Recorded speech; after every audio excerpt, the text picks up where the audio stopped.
अध्यक्ष महोदय, शासन विविध प्रकल्प राबवून मोठ्या प्रमाणात रोजगार निर्मिती करण्याचा त्या ठिकाणी केवळ घोषणा करत आहे, परंतु आज शासनाच्या दरबारी असेल किंवा निमशासकीय विभागामध्ये अनेक प्रवर्गामध्ये रिकाम्या जागा आहेत, ते रिक्त पदे हजारोच्या संख्येने आहेत.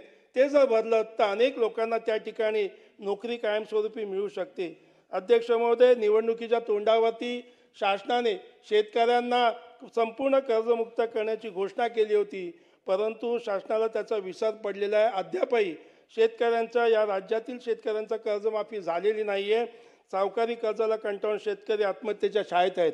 मी आपल्या माध्यमातून शासनाकडे मागणी करतो की शेतकऱ्यांच्या आत्महत्या रोखण्याकरता महामहिम राज्यपालांच्या अभिभाषणात शेतकऱ्यांच्या कर्जमाफीचा कुठेही उल्लेख त्या ठिकाणी करण्यात आलेला नाही.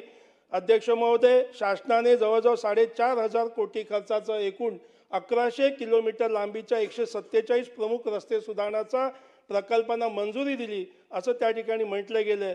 परंतु आज मुंबईच्या रस्त्यांची दुर्दशा एवढ्या मोठ्या प्रमाणात आहे की लोकांना आपण खड्ड्यात रस्त्यात की रस्त्यात खड्डे हे कुठे कळून येत नाही आहे.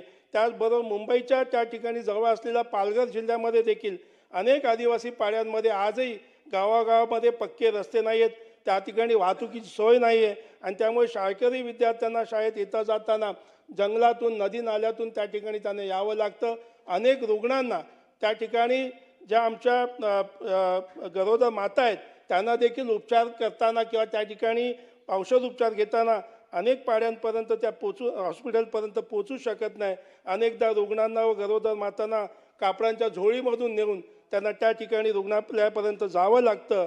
वेळेवर उपचार न मिळाल्यामुळे त्या ठिकाणी रुग्ण आणि गरोदर माता, त्यांची बालकं अनेकदा त्या ठिकाणी आपण मृत्युमुखी पडत असलेल्या अनेक घटना ऐकतो.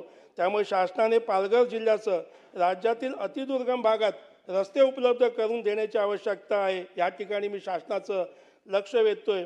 हे शासन महाराष्ट्र कर्नाटक सीमा प्रश्न सोडवण्यासाठी माननीय सर्वोच्च न्यायालयामध्ये दाखल केलेल्या प्रकरणामध्ये महाराष्ट्राची बाजू ठामपणे मांडत असल्याचा उल्लेख केलेला आहे.